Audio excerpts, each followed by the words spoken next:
Good evening, and welcome to the summer season of the Fifth Estate. Throughout the next 2 months, we'll continue to check back on stories we brought you earlier this year.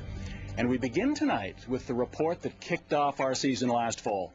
A story as current today as it was then. We called it Conspiracy Theories, and the reaction from you, the viewer, was overwhelming. Emails and letters flowed in, everyone wanting to know more about what happened, or might have happened, on September 11th, 2001. Since we aired Conspiracy Theories first, a few best-selling books have detailed George Bush's preoccupation with Saddam Hussein, perhaps at the cost of identifying terrorist threats. And a special commission has conducted an exhaustive review of the events leading to 9/11. Yet questions about facts and theories linger still. The theories range from the just plain nutty to the enticing, like the amazingly close ties between the Bush, Bin Laden, and Saudi royal families. What many of you also told us was that you want to see this report again. So here is Conspiracy Theories, how truth can be even more troubling than fiction. September 11th, 2001, Lindsay, Ontario, just after 8:45 a.m. The morning was unfolding as usual at the local jail on Victoria Avenue. Inmates back in their cells after breakfast. When it happened.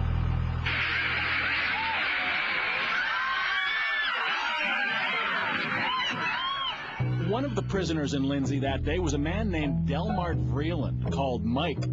You've likely never heard of him, but to many, Mike Vreeland has become a symbol of what we know about 9/11 and what we don't.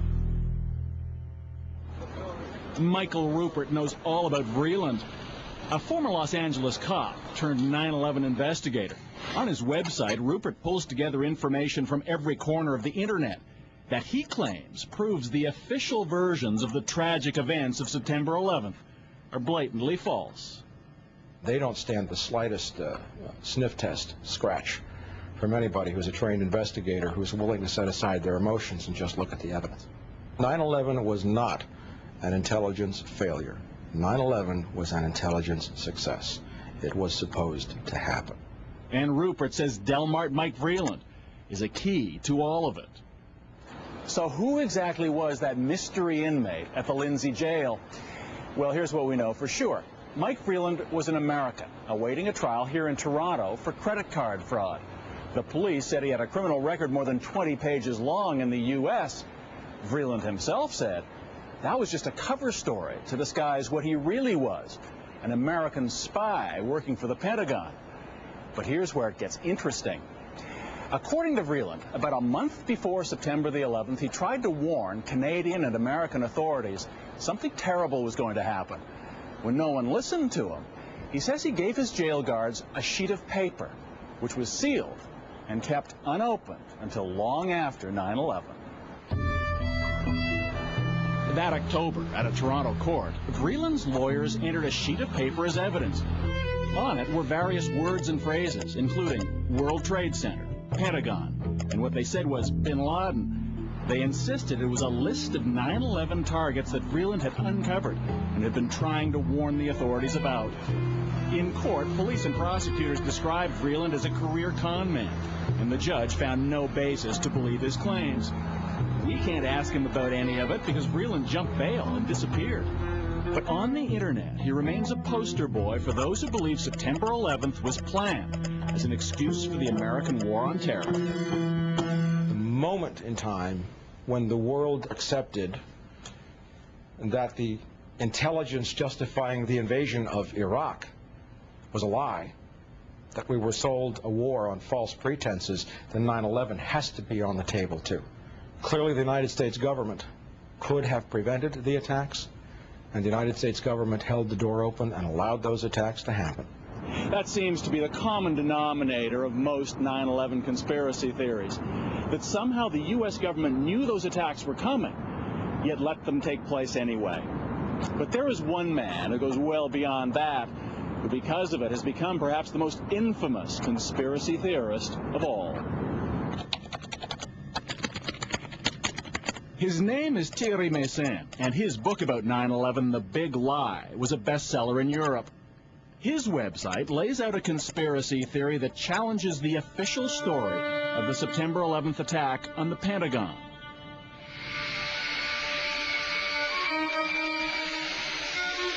What we've been told, of course, is that about half an hour after the first two planes crashed into the Twin Towers in New York, a third hijacked aircraft, American Airlines Flight 77, hit the U.S. Defense Headquarters in Washington, killing everyone on board and 125 on the ground. Story because Thierry Meyssan isn't an engineer, but he says he took one look at the smoldering ruins and knew the official story was impossible. According to the official version, a big plane with 38 meters large and 12 meters high enter in a small door like that into the Pentagon and disappear.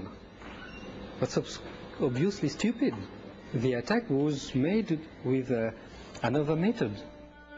What other method of attack, you might well ask? Given the size of the hole in the Pentagon and the lack of large pieces of debris, Meyssan concludes the impact could only have been caused by something much smaller than a 767, like a surface-to-air missile. And who could have been behind that?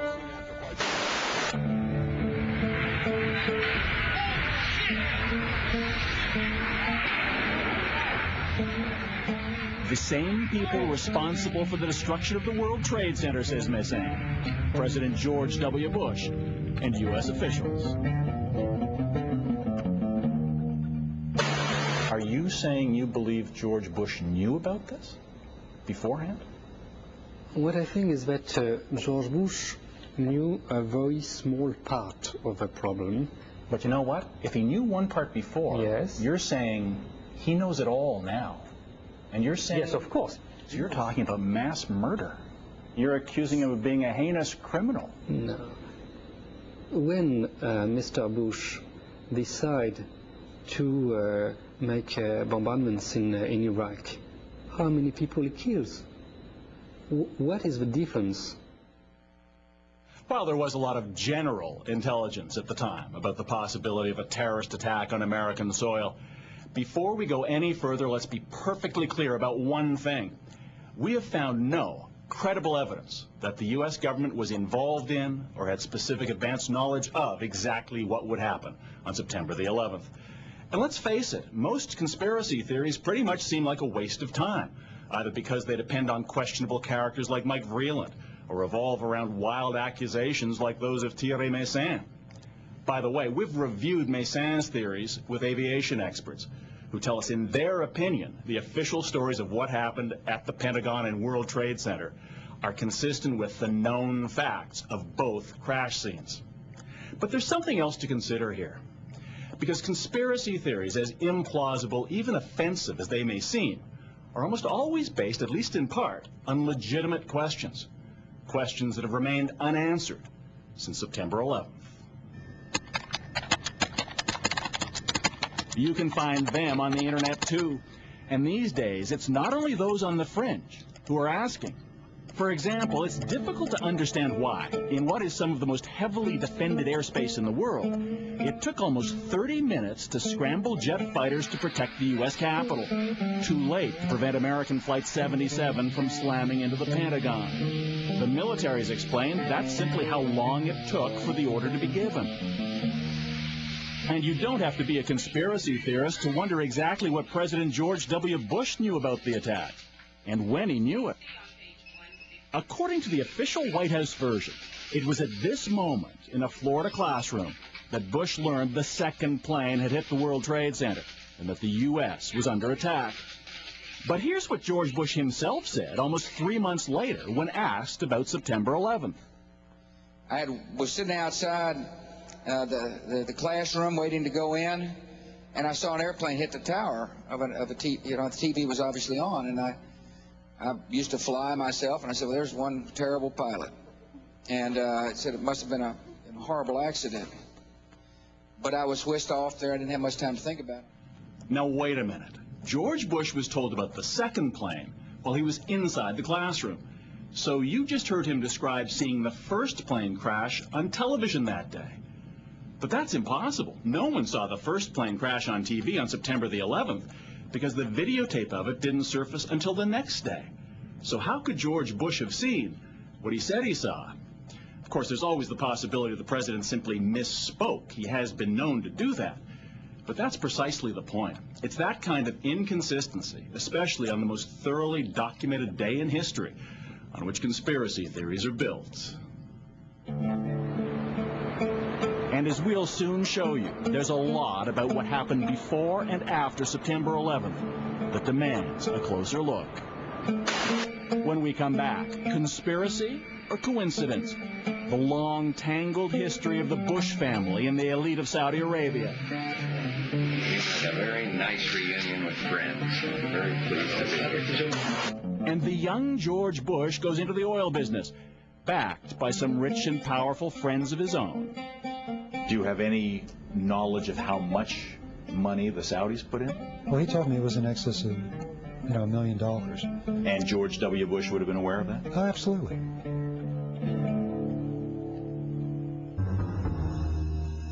Think of it as a conspiracy theory true or false test.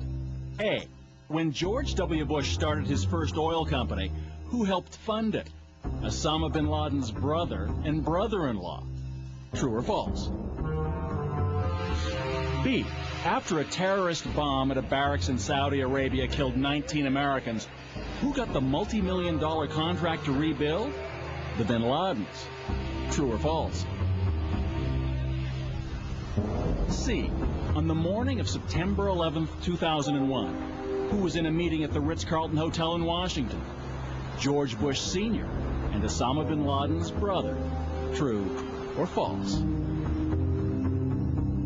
Actually, the answer could be D, all of the above. Because believe it or not, as far-fetched as they sound, each and every one of those things, the bin Laden link to the Bush Oil Company, the bin Laden construction contract after the terrorist bomb, and the bin Laden-Bush meeting on 9/11, is true. And what that means is that on that awful morning 2 years ago, the day everything seemed to change, the world was already a far more complicated place than most of us could even imagine.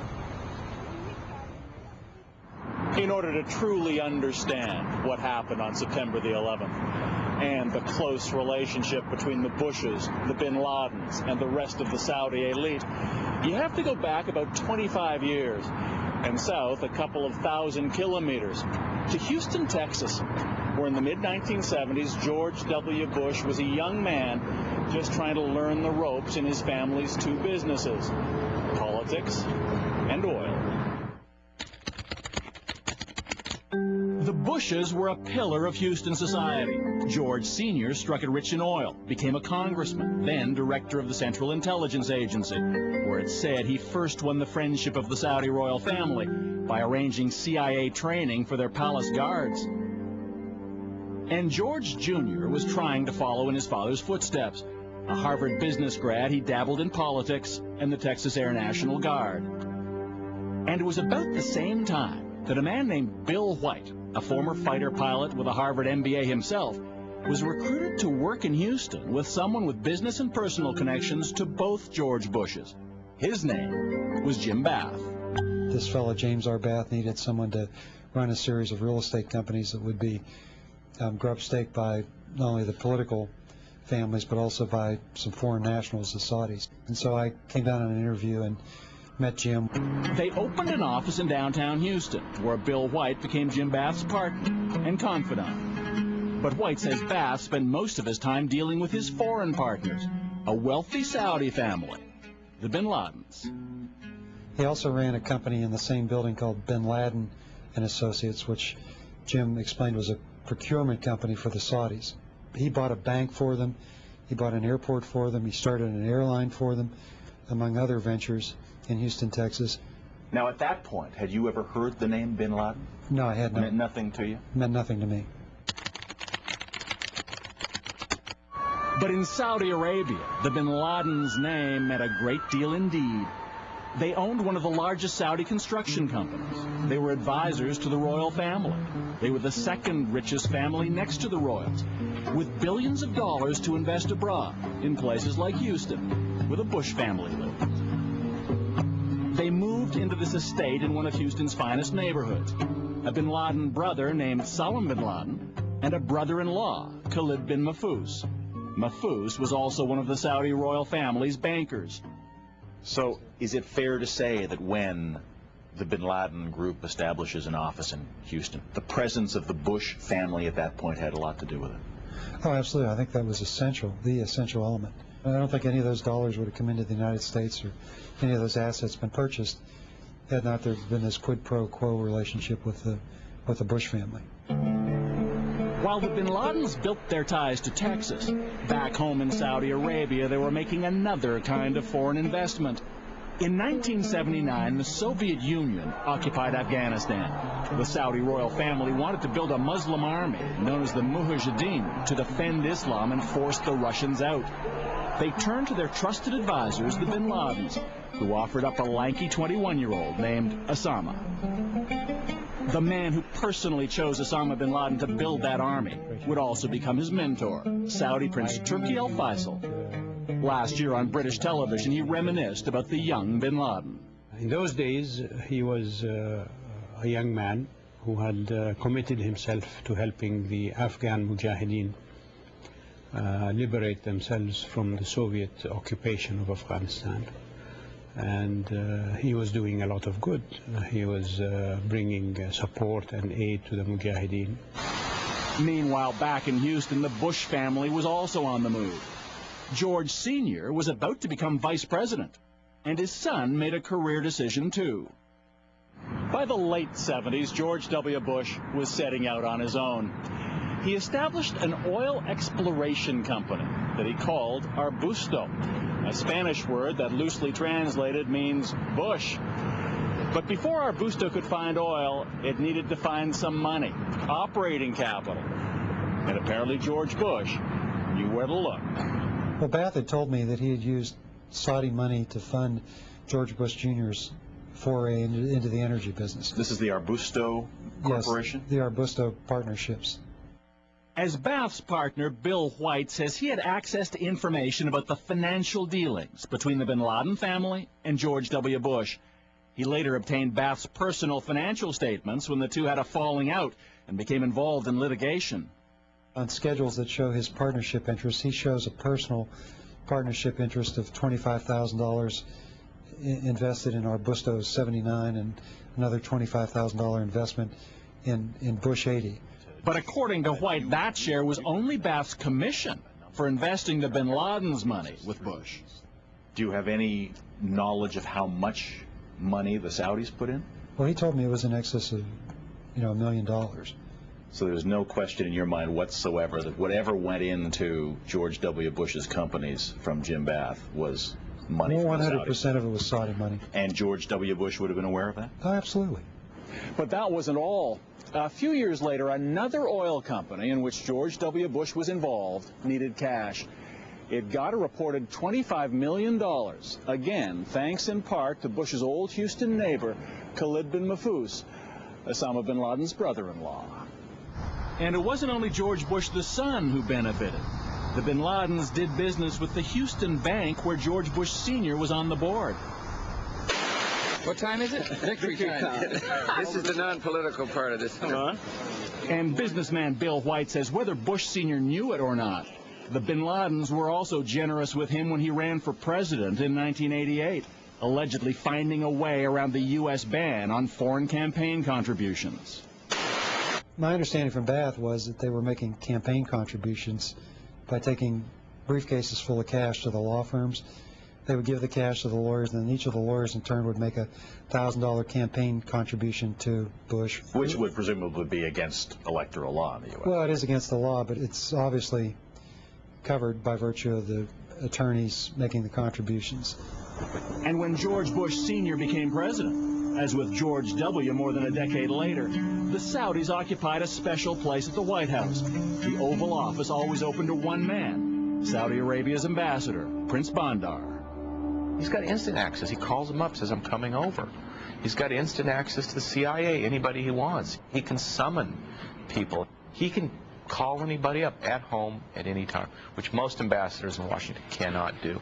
Robert Baer served with the CIA for 21 years and spent much of that time in the Middle East. What is the George W. Bush calls Bondar? Bondar Bush? Bondar Bush, yeah, he calls him Bondar Bush. You know, that's fine. Bondar's a great ambassador. It works great until you turn a blind eye, until you believe everything Bondar says. Baer believes that Bondar's position is symptomatic of the blind self-interest on both sides. That's the Saudi-American relationship's fatal flaw. As you'll see when we come back, it's a lesson George W. Bush and his administration wouldn't learn until it was much too late. Had Saudi Arabia been acting as one might expect a true ally and friend to act, could they have told the U.S. all they needed to know about the real threat posed by bin Laden? They knew everything. They were the source of fundings that went to buy arms, to buy bombs through their charities. And those charities in Saudi Arabia are all controlled by the government to some extent.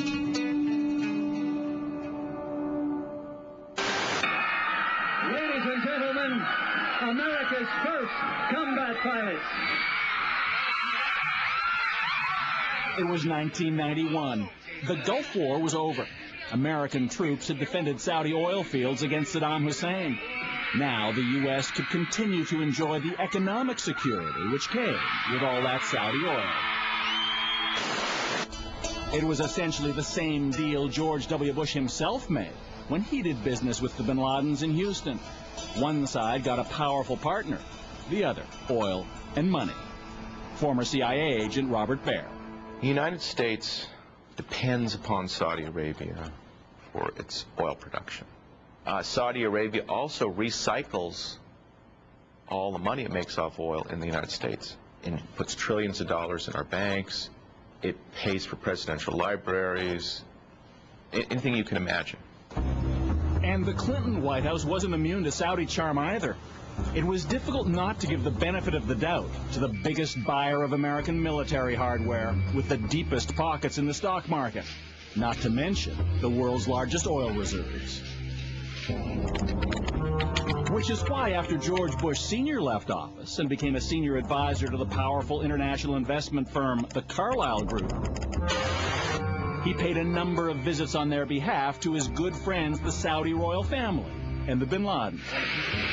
A very nice reunion with friends. I'm very pleased. They soon became Carlyle clients. Incredibly, on September 11th, Bush and the head of the bin Laden family would be at the same Carlyle Group meeting in Washington, just a few miles from where Osama bin Laden's hijackers would attack the Pentagon. As the 90s unfolded, there was much the U.S. administration didn't know about bin Laden, who was about to become America's nightmare, because he saw the presence of U.S. troops on the holy sands of Saudi Arabia as a sacrilege. Osama bin Laden was an ally of the United States through the 80s. He was killing Soviet soldiers. That's what we wanted. Now, what happened later on in the 90s is the Saudis, who certainly had good intelligence on bin Laden, were not telling us that bin Laden had chosen a new enemy, and that was the United States. And the Saudis left something else out, something they've tried to hide to this day, that they kept paying Osama bin Laden after his war with the Soviets ended and his terror campaign against the U.S. began. The man who has uncovered the proof of that is Jean-Charles Brissard. He investigated al-Qaeda's finances for the French intelligence service well before 9/11, and he's been following the relationship between bin Laden and Saudi Arabia, especially with his mentor, Prince Turki, ever since.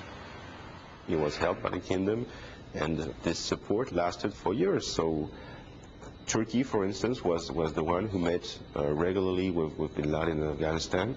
Oh, until very recently, until 98, I think the last time, for at least 3 or 4 times, who sent him checks, full suitcases of money, trucks. All that suggests that he was clearly supported by the Saudi government itself. Broussard says though bin Laden despised the royal family, he secretly agreed to set that hostility aside in exchange for continuing financial support. In other words, protection money. The Saudis deny it ever happened. But according to investigator Jean-Charles Broussard, French intelligence reports confirm that a meeting did indeed take place in Paris in 1996. Osama bin Laden himself didn't come, but a senior representative did. Also in attendance, bin Laden's old mentor, Saudi Prince Turki, a bin Laden family member, and a number of bankers. The result? The Saudis promised to keep paying bin Laden, as long as he promised to keep ignoring them. According to Broussard, one of those who came to this Paris hotel for that meeting was none other than bin Laden's brother-in-law, Khalid bin Mahfouz, the same man who once financially supported George W. Bush, now negotiating payoffs to Osama bin Laden.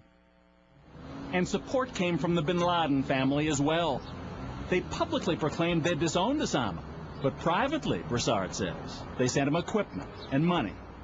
A company like Saudi bin Laden Group is providing all the tools to Osama bin Laden to build a road or an airport in Sudan. Yes, they're clearly financial backers of Osama bin Laden, yeah.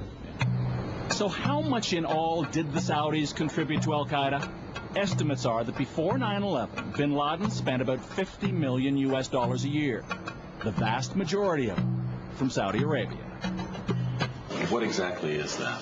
That's one of the documents that were recently seized by our team in Afghanistan, signed by Mullah. From Bosnia to the Sudan and Afghanistan, Jean-Charles Broussard has discovered an Al-Qaeda paper trail that he says proves what the Saudis are still denying. This leads you to believe it's $2 million, which originates where? Oh, it stated that it originates from the head that's provided by Saudi Arabia. Millions in Saudi foreign aid diverted to Al-Qaeda. Financial support for terrorist training camps in Afghanistan like this one. Camps run with money, funneled through a Saudi charity, funded, managed, and supervised by royal family members. They knew everything. They were the source of fundings that went to buy arms, to buy bombs through their charities. And those charities in Saudi Arabia are all controlled by the government to some extent. Knowing the way he felt about the U.S., knowing he had declared war essentially on all Americans, would they not also have known that by giving him money they were funding ultimately attacks against the U.S.? Don't you think that the interest of Saudi Arabia from its perspective is more important than the U.S. interest of the U.S.? That's what we experienced, that's what we've seen in the past. Not only did the Saudis not want to tell the Americans about their deal with bin Laden, it seems the U.S. didn't want to hear, despite the decade's increasing terror attacks against Americans abroad. 1995, a bomb in Saudi Arabia kills 5 U.S. soldiers. 1996, 19 American servicemen die in another Saudi bombing at the U.S. military's Khobar Towers barracks. 1998, more than 200 perish when truck bombs devastate 2 U.S. embassies in Africa. 2000, an explosion tears apart the USS Cole. 17 American sailors are killed. Though Osama bin Laden was obviously responsible for the majority of those deaths, U.S. intelligence effectively ignored the place that was his recruitment hotbed. The U.S. attitude remained, hear, see, and speak no evil. Even though there had been the bombings in 95, 96, 98, 2000, all involving Saudis, no one asked for a national intelligence estimate if Saudi Arabia is a new terrorist state. Is it fair to say financial and political interests in one way or other led to 9/11, Afghanistan, and Iraq? Absolutely. Financial interests were predominant in Washington. They led to a turning a blind eye to what was happening in Saudi Arabia and Afghanistan, and contributed to 9/11. But it doesn't have to be a conspiracy. This is where people will nail you if you say it's a conspiracy. It's not. It's a conspiracy of silence. We're just not going to talk about it. When we come back, what they still don't want to talk about, how American law enforcement might have discovered and disrupted the 9/11 attacks. The agent in San Diego testified to you that he believed if he'd known, he could have stopped September 11th. He believes he would have, I mean, no one can ever say for sure we would have stopped it, but he believes he would have had a very good chance. Mere minutes after the September 11th attacks on the World Trade Center and the Pentagon, the Federal Aviation Administration ordered the grounding of all civilian air traffic in the U.S. Travelers were stranded across the country and around the world.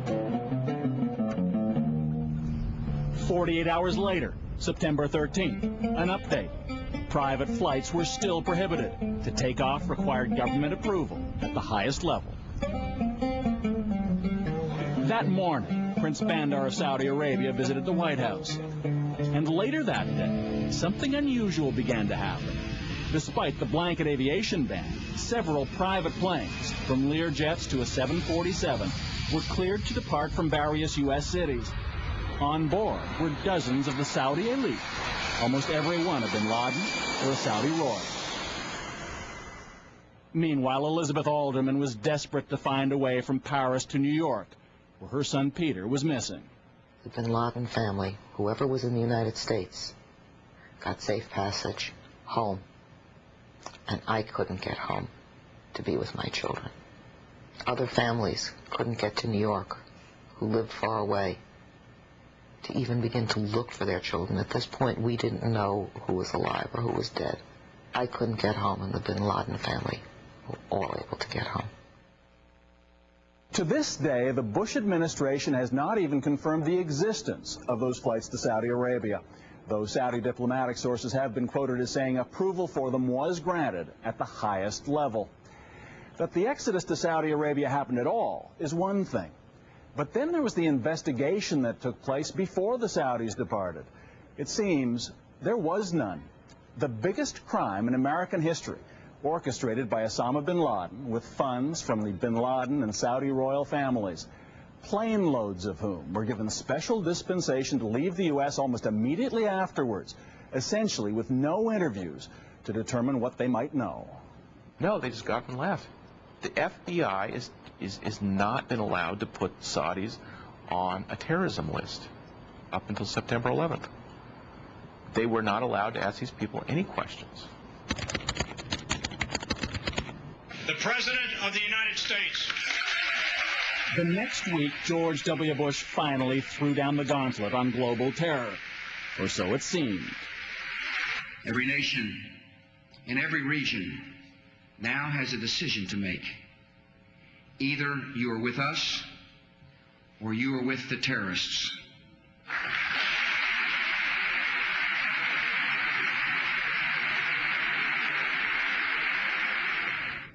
By then, the Bush administration knew that despite years of Saudi reassurance, 15 of the 19 hijackers had been Saudi nationals.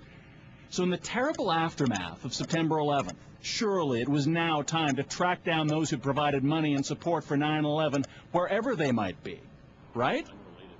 Wrong again, according to former CIA insider Robert Baer. When George W. Bush says terrorists, those who harbor them, those who give support to them, are our enemies. That's obviously not true, because everybody that financed September 11th is currently in Saudi Arabia and free. I mean, it would be sort of like if bin Laden had said, well, you know, it's just a coincidence my guys happened to run into your towers. Are we just going to leave him alone? In the past 2 years, the U.S. has relentlessly prosecuted its war on terror, first invading Afghanistan, which unquestionably harbored and supported al-Qaeda, then occupying Iraq, which had virtually nothing to do with Osama bin Laden. But despite all their with us or against us rhetoric, the U.S. has given Saudi Arabia, which spawned the mastermind, the manpower, and the money for 9/11, a free pass. The CIA, for example, ignored intelligence about the hijackers gathered by a number of foreign countries before and after September 11th. The Fifth Estate has obtained documents, like these phone records from German intelligence, showing calls made by key members of the 9/11 plot to Saudi Arabia that the Americans chose not to pursue. And nowhere was that attitude more obvious than in the report of the congressional investigation into the September 11th attacks. The community made mistakes prior to September 11th. And the hearings on Capitol Hill began several months after 9/11. They were to be the definitive inquiry into what happened and why, focusing on what U.S. intelligence agencies knew or should have known. Eleanor Hill was the committee's chief investigator. In the fall of 1998, the intelligence community received information concerning a bin Laden plot involving aircraft. The much-anticipated report was more than 800 pages long. But since it was released this past summer, most of the attention has focused on 28 of those pages. One chapter that is almost completely redacted, ordered classified by the White House, and blacked out to the public. And because they're classified, I can't tell you what's in those pages. I can tell you that the chapter deals with information that our committees found in FBI and CIA files that was very disturbing. It had to do with sources of foreign support for the hijackers, or alleged sources of foreign support for the hijackers. Yeah. Now, I know it is believed and has been reported that many of those 27 or 28 redacted pages deal with the Saudi relationship to the hijackers, but... That's what the press has said. I haven't said that. In fact, others familiar with those 28 blacked-out pages confirm that much of the secret material about foreign support for the 9/11 hijackers does indeed deal with Saudi Arabia. What's more, some of the classified material also appears in unclassified areas of the report. In other words, if you know where to look, there's more than enough there to reveal exactly what it is the Bush administration would prefer the public doesn't know. So Eleanor Hill could tell us the story of a Saudi government employee based in California, a man named Omar al-Bayoumi. According to the report, at least one, the FBI's best source in San Diego, suggested Bayoumi may be a Saudi intelligence officer. You can then say that Mr. Bayoumi, according to the report, did certainly help and assist the hijackers, at least two of them. Those two 9/11 hijackers were Khalid al-Mihdhar and Nawaf al-Hazmi. They were Saudis too, and reportedly the first of the 19 hijackers to enter the U.S. Guess who was there to meet them? Basically, Mr. Bayoumi had significant contacts with Mihdhar and Hazmi in California. He put down the deposit for them on their apartment there. He threw a party for them. Helped them enroll in flight school. And he tasked another individual to act as their translator, help them enroll in flight schools. Not only does the congressional report detail the Saudi support for those two hijackers, it also reveals how much American intelligence already knew about them by the time they got to San Diego. They'd been under surveillance at a high-level al-Qaeda meeting abroad, where U.S. agents certainly suspected they were planning future terror attacks. The CIA knew their names, birth dates, passport numbers. They knew one of them had a U.S. entry visa, which likely meant they'd planned to travel there. But despite it all, the CIA somehow neglected to warn other U.S. agencies about them, which meant that al-Mihdhar and al-Hazmi were able to enter the country without a problem and settle in San Diego, even amazingly renew their U.S. visas so they could stay legally until they played their part on September the 11th. Congressional investigator Eleanor Hill says it was perhaps the single most crucial intelligence failure before 9/11. Had the FBI been told that and been aware of that back in January 2000, things may have been very different. We had the FBI agent from San Diego who handled that informant testify in our closed hearing that he believes that had he had that information from the CIA, he would have been able to stop this, because he believes he would have had what he called a full court press in terms of investigation on Mihdhar and Hazmi while they were living in San Diego. But in fact, it wasn't until August 2001 that the two Saudis in San Diego were finally put on the U.S. watch list. By then, it was tragically too late.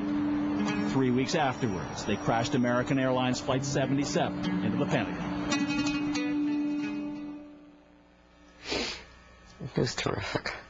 He was terrific. He really knew how to enjoy his life.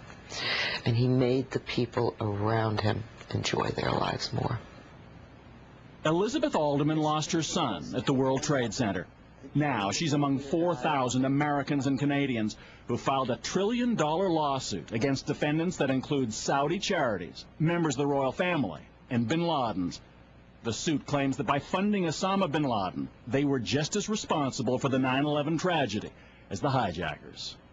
If this will cost the Saudis enough money, I think maybe they will think twice before they will sponsor terrorism again. I think that if we hadn't brought this lawsuit with the large number of people that are involved in the lawsuit, that it would have taken a very long time for the name of Saudi Arabia to even be mentioned by our government. Elizabeth Alderman's life has changed in many ways. For one, she says, she's never been as suspicious of her government as she is now. I'm not a conspiracy theorist, but I certainly can understand why people would believe it, because it doesn't make sense. An awful lot of the way I look at life is things have to make sense. I may not be knowledgeable in a particular area, but I know when things don't make sense. So has all of this made any difference whatsoever in Washington? This past summer, U.S. senators held a hearing on the financial support of terrorism. They asked government officials to provide the names of the Saudi charities and individuals who've been investigated for funding al-Qaeda. I know the chairman tried very hard and others have tried very hard to get this information, so let me try again. Okay. Are the names of those entities classified? The names classified that you have recommended for listing? It's a yes or no question. The names themselves are not classified. Then I think you ought to present them to us today. I don't have them with me. Senators were promised they'd get the names the next day. But overnight, the Bush administration classified them. That list, with the names of the Saudis suspected of financing Osama bin Laden, would not be made public, after all. An individual that was affiliated with... Call it a conspiracy, or call it the way of the world, but the long relationship between the Bushes, the bin Ladens, and the Saudi royal family has shaped the times in which we live before and after September 11th. For better, for worse, and for whom? You be the judge.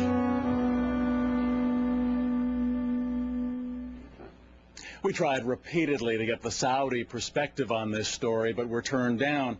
The Bush family and the White House have also been largely silent about their relationship with the Saudi royals.